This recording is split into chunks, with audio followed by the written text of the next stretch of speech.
Saya sedang di Tugu Juang, Kota Jambi ya. Salah satu ikon perjuangan 45 di Kota Jambi. Ini Tugu Juangnya. Kebetulan tesis saya membahas tentang Permiri, perusahaan minyak Republik Indonesia, dan ada kaitannya dengan otomatis ya, revolusi kemerdekaan. Saya ibaratnya itu sedang berusaha untuk mencari jejak masa lalu di Jambi, karena rumah saya dengan kota Jambi itu cukup jauh, yaitu 1,5 jam perjalanan perginya aja ya. Jadi PP pulang pergi itu 3 jam, jadi lumayan. Ini di tengah kota, bisa dilihat. Dan ini kemarin cukup ada kontroversi ya, tapi saya nggak mengikuti banget dengan pembangunan wali kota yang baru, Fasha ya. Ini ada beberapa pembangunan taman-taman, dan salah satunya adalah yang diperbaiki Tugu Juang ini. Nah, ini Tugu Juang ini pada masanya ada kontroversinya ya, saya nanti kasih tahu. Nah, ini ada penaikan bendera merah putih.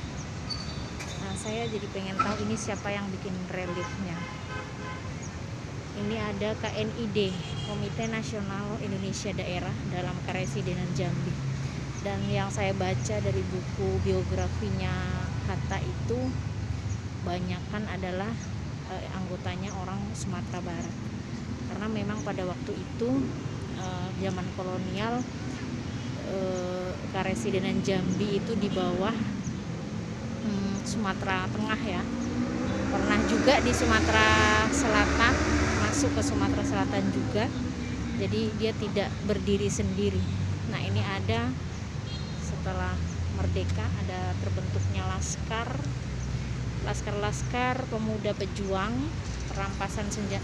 adanya perampasan senjata oleh laskar pemuda dari Jepang. Nah, salah satu yang selain laskar pemuda itu ada laskar minyak juga di Bajubang dan Kenali. Nah, kemudian ada mesin cetak uang kupon Jambi, ada mesin cetak apa itu? Nggak kebaca ya. Kemudian ini ada FKI Karesidenan Jambi, diambil 10% dari ekspor karet ke luar negeri, sumbangan untuk membeli pesawat RI-002, pembelian senjata dan bahan-bahan logistik untuk perjuangan, dan dikirim ke daerah Sumatera Selatan, Lampung, Bengkulu, Bukit Tinggi, Jawa dengan pesawat itu Catalina ya, bukan Talina, melalui Tulung Agung. Kemudian yang keempat itu membiayai perjuangan diplomatik di luar negeri. Jadi sudah reliefnya sudah banyak, ada kesalahan ya. Ini bisa dilihat serangan udara Belanda pada Class 1. Yang dimaksud Class 1 itu adalah agresi militer Belanda pertama. Ini kelas kalau bahasa dulunya, ini yang membuat atas panduan dari veteran pada waktu itu yang masih hidup. Salah satunya adalah Raden Sudarsono, tokoh dari dari Permiri ya. Nah, ini ada penembakan oleh pesawat pemburu Belanda di Palmerah, Kenali Asam, Selat, sepanjang Sungai Batanghari, dan sepanjang jalur logistik sampai dengan Pulau Musang. Pulau Musang ini saya nggak tahu di mana. Nah, ini ada pertempuran antara kapal TNI, bisa dilihat Nuri 1 dengan kapal perang Belanda di Kuala Betara, Tanjung Labu, Kabupaten Tanjung Jabung. Kemudian ini yang kontroversial yang baru saya temukan, bahwa ini ada kekeliruan ya dari informasi ini adalah informasi yang didapatkan dari Raden Sudarsono ketika pembangunan Tugu ini, peresmian Tugu ini pada tahun 1925 ini.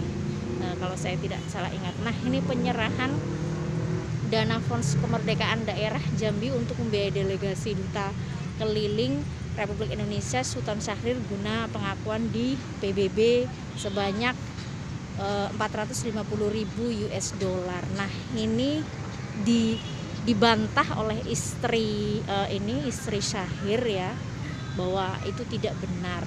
Memang ada pendanaan yang diterima oleh Suroso pada waktu itu, tetapi jumlahnya tidak tahu dan bukan untuk urusan dalam hal perundingan atau diplomasi di PBB. Itu tidak dibenarkan oleh Syahrir dan Suroso sebagai pihak yang pada waktu itu istilahnya jadi koordinator pejuang di Singapura. Kan pada waktu itu ada perjuangan juga di Singapura, orang-orang Indonesia yang ada di Singapura yang berusaha untuk menembus blokade untuk diplomasi di luar negeri. Nah, Sultan Syahrir ini kan lebih memilih perjuangan diplomasi dibandingkan perjuangan kontak senjata. Nah, ini melalui Bapak Dr. Muhammad Hatta, Wakil Presiden atau Perdana Menteri Pertahanan, diserahkan uang sebanyak 300.000 US dollar untuk membiayai persiapan pemerintah pelarian RI di luar negeri Burma apabila pemerintah darurat di Sumatera RI di Sumatera jatuh. Nah, ini juga dibantah oleh sekretaris pribadi Muhammad Hatta, yaitu Iwangsa Wijaya, bahwa itu tidak pernah diterima uang tersebut ya. Karena pada penyerahan itu pada waktu Hatta ke sini ke Jambi itu tidak ada transaksi penyerahan seperti itu, dan Muhammad Hatta juga tidak meminta bantuan kepada rakyat Jambi. Nah, ini yang diperdebatkan dalam salah satu majalah yang ada di Yogyakarta, karena berita tentang pembangunan Tugu Juang ini dibahas dalam salah satu majalah di Yogyakarta. Saya lupa namanya majalahnya. Nah, itu saya belum konfirmasi, tetapi mengenai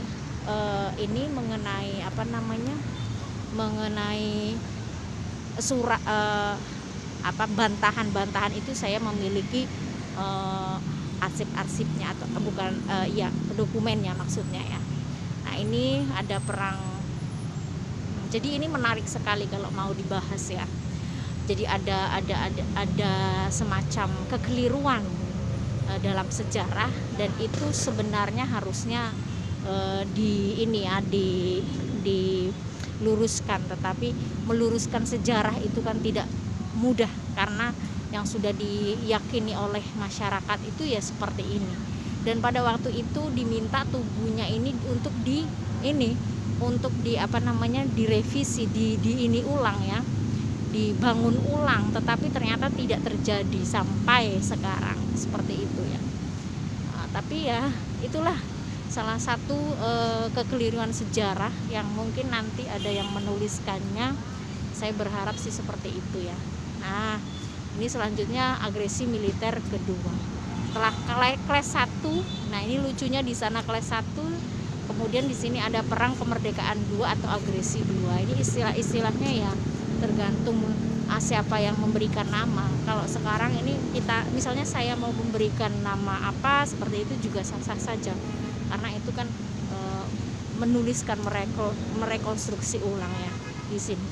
Nah, ini selebihnya seperti ini. Ini ada 2 pintu, tadi di sana ada pintu, di sini juga ada pintu. Di dalam tidak ada apa-apa, hanya ada itu. Nah, itu 84. Saya mohon maaf salah menyebutkan, bukan tahun 1980 tetapi 1984 itu diresmikan Tugu Juang ini. Nah, ini sudah perang kemerdekaan, beberapa relief perang kemerdekaan. Tapi kalau ini diganti jadi kekeliruan itu tidak diketahui ya, serba salah juga, karena ini sudah kesalahan yang sudah terlanjur, sudah ini bertahun-tahun sedang diubah saja sama pemerintah kota ya, Pemkotnya. Itu saja terjadi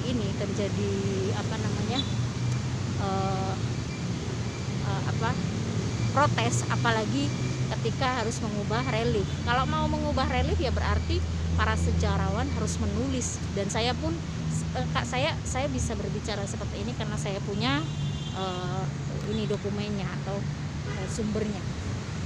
Tapi kan harus